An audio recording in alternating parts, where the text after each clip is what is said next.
가락기 디모데전서 말씀을 주신 하나님께 감사를 드립니다. 디모데전서는 그 이름대로 디모데에게 쓴 편지입니다. 사도행전 마지막 장을 보면 사도 바울이 로마의 감옥에 갇힌 것으로 끝나는데 그 이후의 이야기가 있습니다. 2년 후에 바울은 감옥에서 풀려나서 그의 원대로 서바나로 갑니다. 서바나를 신방하고 스페인이죠.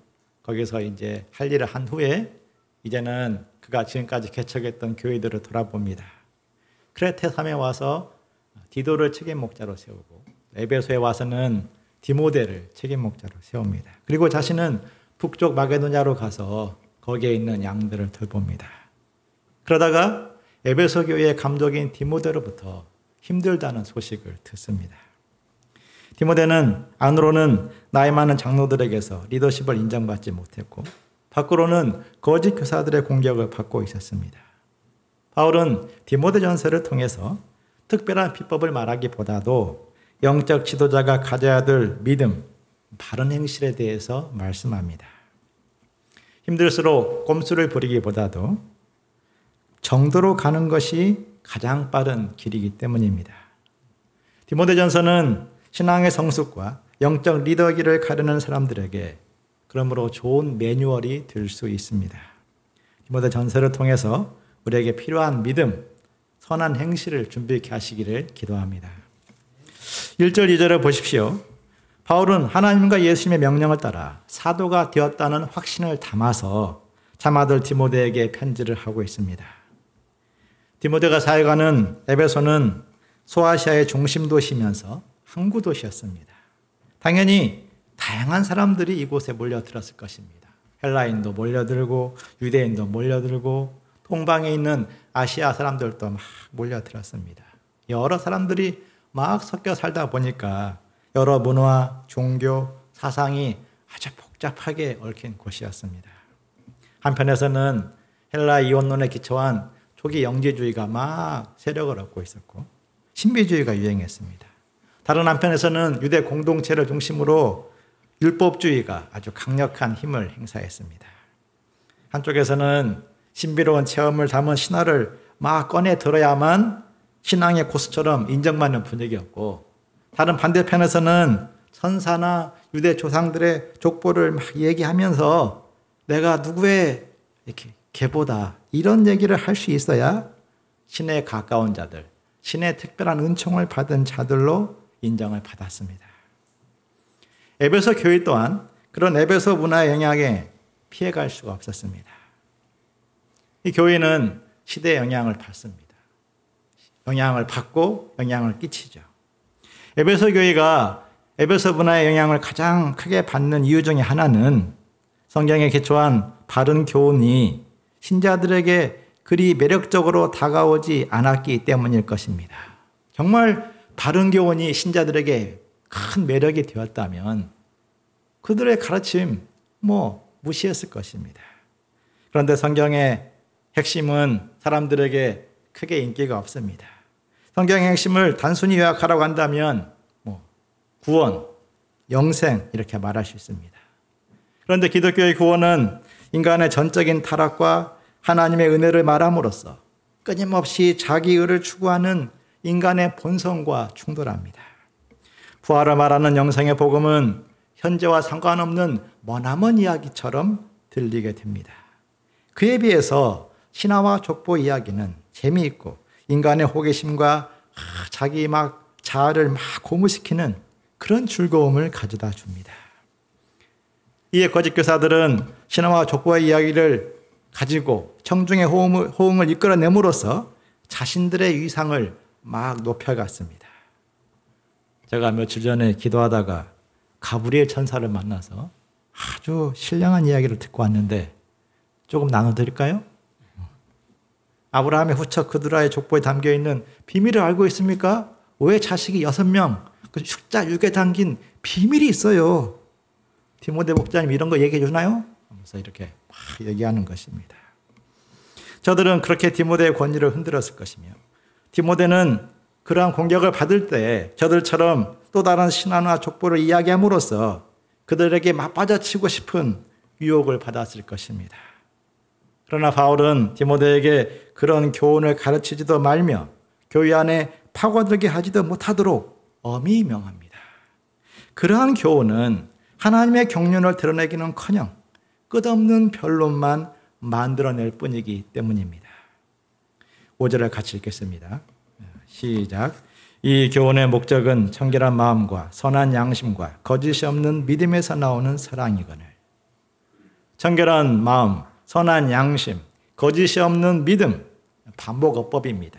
한마디로 말한다면 순수한 동기를 말씀합니다. 바른 교훈의 목적은 순수한 동기로부터 나오는 사랑입니다.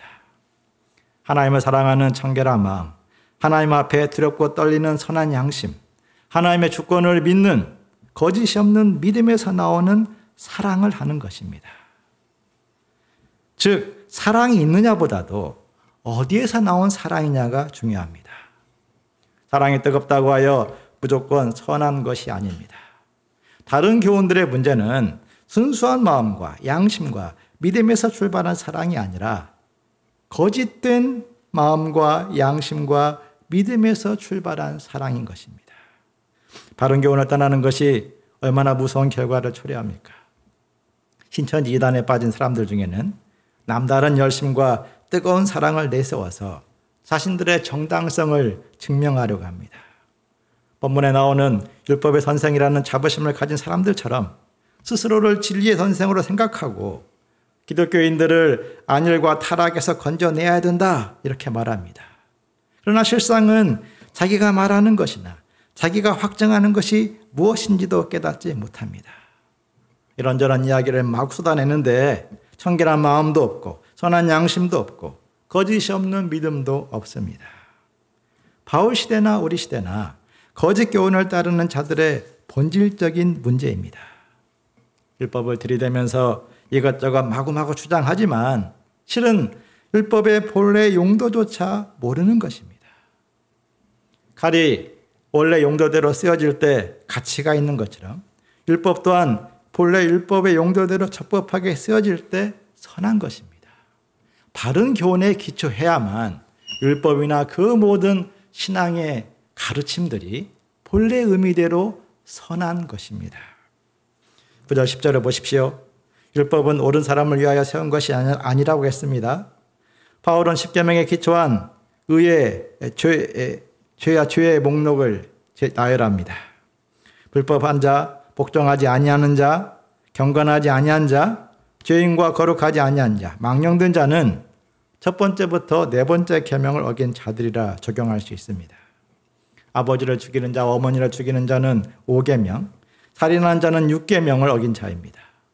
음행하는 자와 남색하는 자는 7계명을 어긴 자들이고 인신매매를 하는 자들은 8계명, 거짓 맹세하는 자는 9계명을 어기고 기타 바른 교훈을 거스리는 자는 10계명을 어긴 자들입니다. 율법이 없다면 그런데 이러한 것들이 죄인 것을 깨닫지 못하게 됩니다. 예를 들면 10절에 남색하는 자가 나오는데 이것은 동성애를 하는 자들을 말합니다. 당시 엘라에서는 부와 권력을 가진 남자들이 15세 이하의 남자아이를 성행위 미동으로 데리고 다니는 것을 아주 과시하는 그런 문화가 있었습니다. 요즘으로 하면은 아동 성착취 행위인데 그것을 아주 당연시하고 자신의 특권의 증거로 제시했습니다. 율법이 없다면 그러한 것들을 당연시하는 문화가 계속 되어갈 것입니다. 며칠 전에 20개월 된 의붓딸을 성폭행하고 살해한 끔찍한 악질 인간의 이야기가 뉴스에 보도가 되었습니다. 어떤 야당 대통령 후보는 자신이 대통령이 되면 그런 자들을 사형시키겠다고 공언을 했습니다. 사형제도의 찬반을 말하라는 것이 아닙니다. 인간의 끔찍한 죄성을 생각하면 율법이 절대적으로 필요하다는 것입니다. 악의 세력이 강해지고 선악의 기준이 모호한 세계가 되어갈수록 더욱 율법이 강하게 드러나야 됩니다. 율법이 보이지 않게 되면 악한 분위기를 제어할 수 없게 되고 사람 안에 있는 죄성이 마음껏 활개치기 때문입니다. 하지만 율법의 기능은 거기까지입니다. 나는 아버지를 죽이지 않았으니 나는 아버지를 사랑하는 인간이다. 이렇게 말할 수 없는 것처럼 율법을 지킨 것이 선인의 증표가 될 수 없습니다. 내가 남색하지 않았으니 정욕의 죄에서 자유로운 인간이다. 말할 수 없는 것처럼 말입니다. 율법은 세상과 내 안에 있는 죄를 깨닫게 하여 결국 복음으로 향하도록 가르쳐주는 표지판인 것입니다. 따라서 바른 교훈은 신화나 족보가 아닌 복음으로부터 나오는 것입니다. 11절을 같이 읽겠습니다. 시작. 이 교훈은 내게 맡기신 바 하나님의 영광의 복음을 따름이니라. 로마서 1장 17절에서 복음에는 하나님의 의가 나타났다고 했습니다. 오직 의인은 믿음으로 말미암아 살리라 말씀했습니다. 복음은 죄와 사망의 어둠에 갇힌 자들에게 하나님의 영광을 비추어서 구원을 주고 영생을 줍니다. 따른다는 말씀은 나왔다는 말씀입니다. 바울의 교훈은 특정한 시대의 산물이나 인간의 선한 의지나 철학적 통찰력으로 나온 것이 아니라 구원과 영생의 복음으로부터 나온 것입니다. 사람들의 본질적인 고민 중에 하나가 어떻게 살 것인가입니다. 무엇을 가져야 되는가? 어느 자리에 올라가야 되는가? 이런 목표의식은 분명한데 어떻게 살아야 되는가 하는 질문에 대해서는 답을 갖지 못한 사람들이 대부분입니다. 어떠한 가치관을 갖고 어떠한 선택을 하며 무엇을 위해서 살아야 되는가? 복잡한 세상에서 정말 고민스러울 때가 많습니다.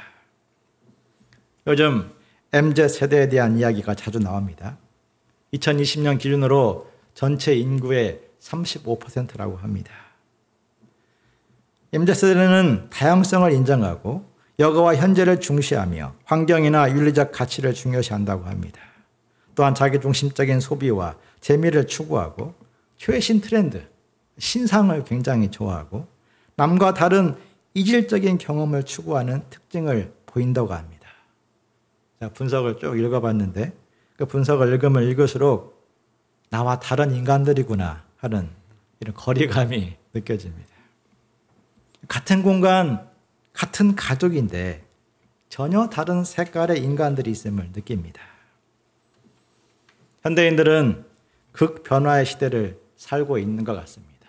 한 세대 만에 수백 년에 걸쳐 이루어져야 될 변화를 체험하고 있습니다.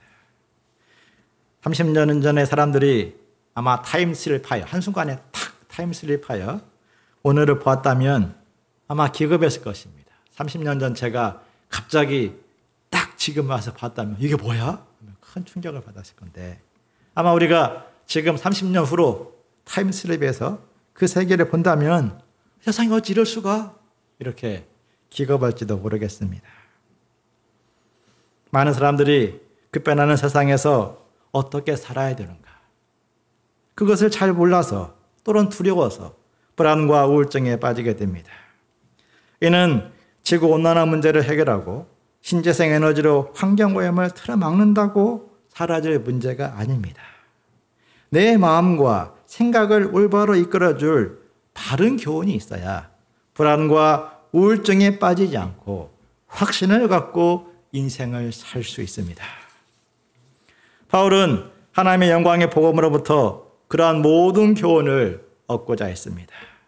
하나님의 아들이 영혼을 뛰어넘어서 이 땅에 오셔서 죄인들을 위해 죽으시고 다시 살아나신 것이 영광의 복음입니다. 거기에서 윤리를 얻고 도덕을 세우고 영적 가르침을 얻었습니다. 거기에서 인생 방향을 잡고 거기에서 사람을 어떻게 대하고 섬겨야 되는가 지혜를 얻었습니다. 영지주의나 율법주의를 따라가지 아니하고 부활의 복음으로부터 참된 가치와 소망을 찾았습니다. 복음으로 교회의 기초를 삼고 제자 양성의 기준을 삼았습니다. 사람들을 돕다 보면 어떠한 판단이나 어떠한 결정을 내려야 될지 고민스러울 때가 있습니다. 예를 들면 바울은 우상에 바쳐진 고기를 먹도록 해야 될 것인가? 아니면 먹지 말도록 해야 될 것인가? 수많은 의견을 받으면서 고민했습니다.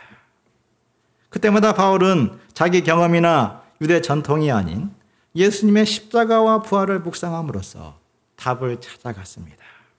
복음을 통해서 자신과 사람들을 보고 가치 판단의 기준을 세우고 자기 시대를 뚫고 나갈 수 있는 힘과 용기를 얻었습니다. 유대인 바울이 이방인 교회를 세우고 이방인들을 제자로 세울 수 있는 비결이었습니다. 12절 13절을 보십시오. 바울은 이방인 사도직분을 맡기신 하나님께 감사하고 있습니다. 본래 바울은 아주 골수 유대주의자였습니다. 그가 부활하신 예수님, 만민의 구주 예수님을 증거하는 성도들을 비방하고 박해하고 폭행한 이유였습니다. 부활하신 예수님 거짓이다. 유대인과 이방인이 어떻게 똑같이 구원받을 수 있는가? 말도 안 돼. 이런 생각으로 그렇게 했던 것입니다. 그랬던 사람이 이방인 사도의 직분을 맡았으니 얼마나 많은 내적 갈등이 생기겠습니까? 요즘 시대로 비유하면 태극기 유튜버가 진보 유튜버로 자리 이동하는 것에 더 힘든 일이었을 것입니다. 성경에 기록되진 않았지만 아마 바울의 초기 목자 생활에서 그는 많은 시행착오를 겪었을 것입니다. 그런데도 그는 예수님께 감사 고백하고 있습니다. 오직 주의 은혜로 말미암아 감당할 수 있었음을 잊지 않았기 때문입니다. 예수님이 나 같은 자를 얼마나 불쌍히 여기셨는가. 주님의 은혜는 바울의 자기와 존심을 녹이고 이방 세계를 향한 목자의 심정과 소망을 끊임없이 불어넣었습니다. 그렇게 주의 은혜가 더러운 벌레 보듯이 멀리했던 이방인들을 양으로 삼게 하고 섬기게 했을 것입니다. 언제부터인가 민족의 장벽, 문화의 장벽이 더 이상 보이지 않게 되고 같은 영혼으로, 같이 고통하는 영혼으로 보고 집중하게 되었을 것입니다. 그래서 이방인 교회에 맞는 전통을 세우고 유대인이 아닌 하나님의 사람으로 키울 수 있는 분별력을 얻었습니다. 유대주의자 바울이 이방인의 사도가 되었다는 건 그것은 참으로 놀라운 기적입니다. 우리 한 사람 한 사람의 변화를 보아도 그렇습니다. 복음을 멀리했던 사람이 복음의 일꾼이 되었다는 것, 이것만큼 놀라운 일이 어디에 있습니까? 바울은 그 놀라운 변화를 보고 하나님께 감사 찬송의 고백을 드립니다. 15절 16절을 바울의 감격을 담아 읽어보겠습니다. 시작. 빛보다 모든 사람들이 받을 만한 이 말이여, 그리스도 예수께서 죄인을 구원하시려고 세상에 임하셨다 하였도다. 죄인 중에 내가 교수니라. 그러나 내가 긍휼을 입은 까닭은 예수 그리스도께서 내게 먼저 일체 오래 참으심을 보이사 후에 주를 믿어 영생 얻는 자들에게 본이 되게 하려 하심이라. 빛보다 이 말이여. 사도 바울은 감사 찬송으로 이 고백을 했습니다. 이 말씀은 모든 사람들이 확실하게 영접해야 할 가치가 있는 말씀이다, 그런 뜻입니다. 스스로 자책하며 낙심에 빠진 분이 있습니까? 그리스도 예수께서 죄인을 구원하시려고 세상에 임하셨다는 말씀을 영접하기를 바랍니다. 감당이 어려운 고난으로 어둠에 빠진 분이 있습니까? 그리스도 예수께서 죄인을 구원하시려고 세상에 임하셨다, 이 말씀을 영접하기를 바랍니다. 모든 사람들이 받을 만하다, 바울은 말씀했습니다. 하나님의 아들이 죄인들을 구원하기 위해서 가장 낮은 곳으로 내려오신 것은 재벌 회장이 편의점 알바생을 돕기 위해서 쓰레기를 청소하고 장기를 이식해 주었다는 이야기보다도 더 놀라운 이야기입니다. 바울은 스스로를 죄인 중의 괴수라고 고백했습니다. 이는 0%도 긍휼히 여길 가치가 없는 자, 반드시 심판받아야 될 자라는 고백입니다. 그가 교회에 끼친 해악을 생각하면 그의 고백은 결코 과장되지 않습니다.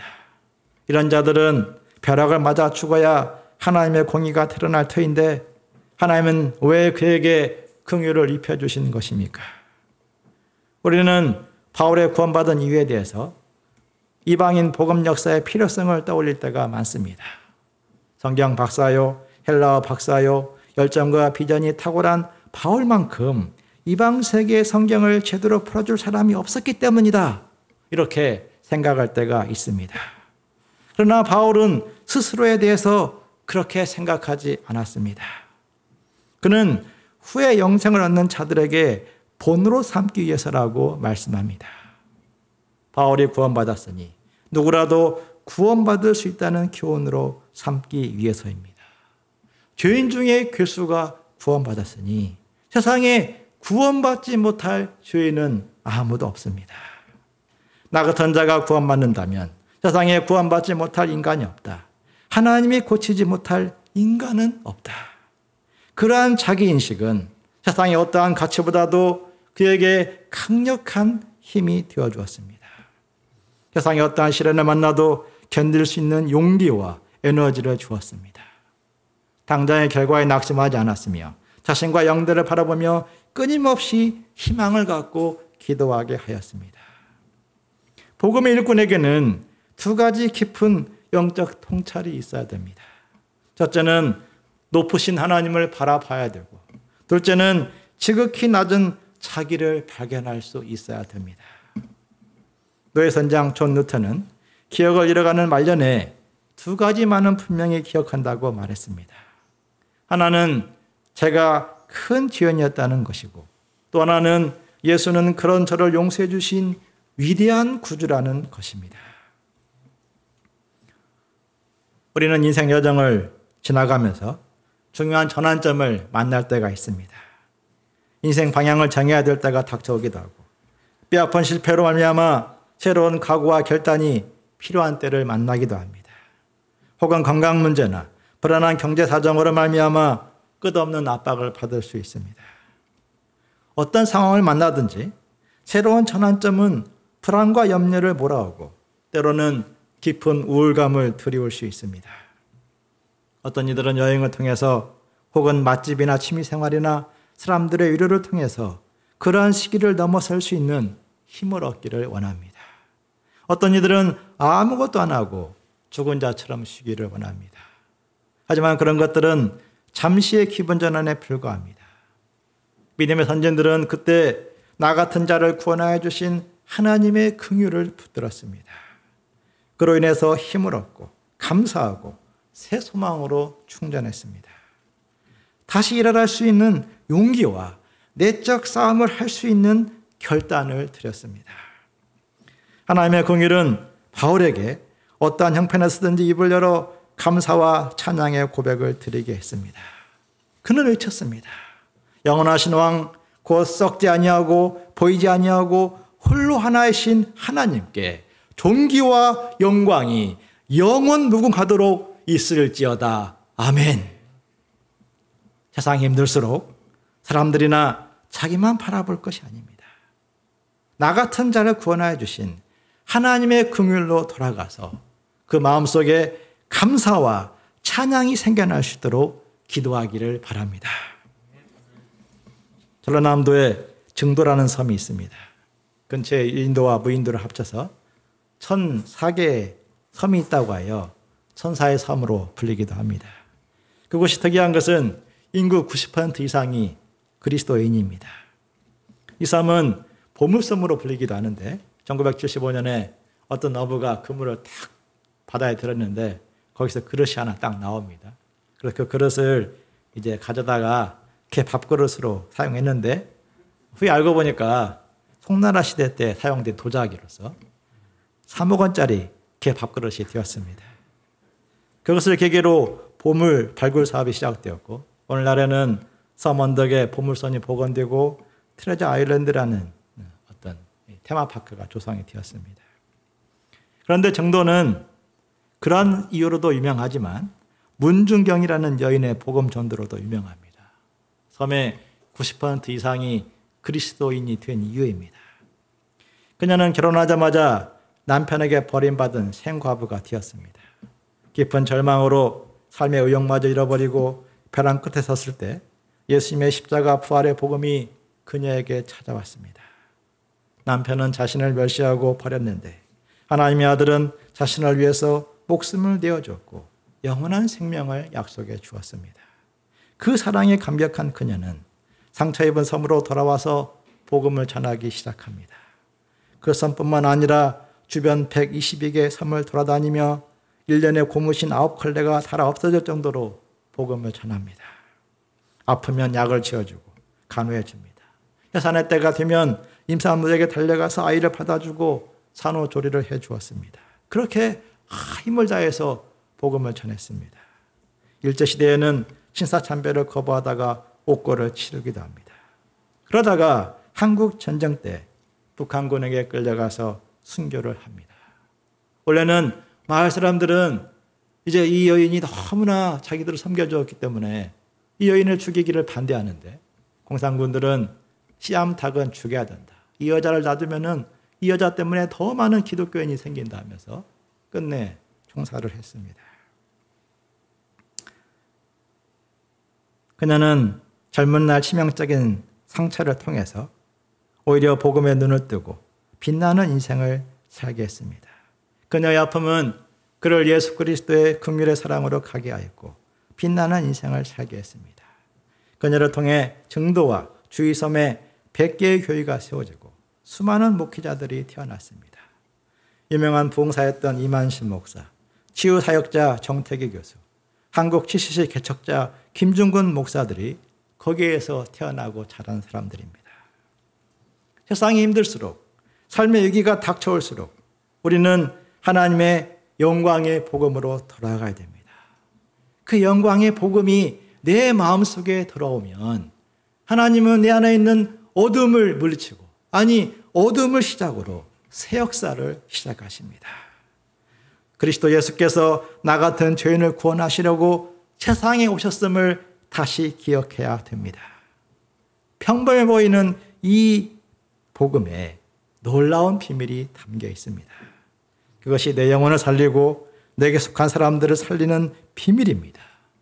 그것이 디모데가 해야 될 진정한 선한 싸움입니다. 신하를 얘기하고 족보를 끌어올 것이 아니라 하나님의 긍휼의 복음을 붙드는 것이 그것이 진정한 선한 싸움입니다. 18절 19절을 같이 읽겠습니다. 시작. 아들 디모데야 내가 너에게 이 교훈으로서 명하노니 전에 너를 지도한 예언을 따라 그것으로 선한 싸움을 싸우며 믿음과 착한 양심을 가지라. 어떤 이들은 양심을 버렸고 그 믿음에 관하여는 파선하였느니라. 바울은 싸우라 명령합니다. 싸움은 충돌입니다. 선한 싸움은 혈과 육의 충돌이 아닌 영적인 충돌입니다. 바른 교훈에서 벗어난 다른 교훈, 복음적인 가치관에서 벗어난 세속적인 가치관과 부딪히고 충돌하는 것입니다. 하나님 뜻에서 벗어난 인생 방향을 수정하기까지 끊임없이 씨름하는 것입니다. 충돌을 좋아하는 사람은 아무도 없습니다. 그럴지라도 도전하고 부딪히지 않으면 깨닫지 못합니다. 선한 싸움이라고 한 것은 이 선한 싸움이 있어야 바른 교훈에 싹이 트고 바른 가치관으로 자라고 바른 인생 방향으로 열매를 맺기 때문입니다. 바울은 믿음과 착한 양심을 동반하라고 말씀했습니다. 자신의 말솜씨나 인간적인 능력을 의지할 것이 아니라 역사의 주관자이신 하나님께서 내 입술이나 사람들의 입을 통해서 당신의 뜻을 드러내실 것을 믿으라는 것입니다. 또한 술수를 부리지 아니하고 착한 양심을 따라 씨름하면 성령께서 도와주실 것을 믿어야 됩니다. 당시 거짓 교사들은 믿음도 없었고 양심도 타락했습니다. 그러므로 저들의 말은 생명이었었고 저들은 아무리 복음을 들어도 깨닫지 못하고 받아들이지 않았습니다. 대표적인 자들이 후메네오와 알렉산더입니다. 바울은 그들을 출교시킴으로써 사탄의 공격으로부터 교회를 보호합니다. 바울은 디모데에게 세상의 거짓 교사들을 따라가지 말고 하나님의 영광의 복음을 따르도록 권면합니다. 디모데전서 말씀을 통해서 우리 또한 하나님의 영광의 복음을 따라감으로써 믿음의 선한 싸움을 감당하는 자들이 되기를 기도합니다. 주님께서 이 믿음을 주시기를 기도합니다.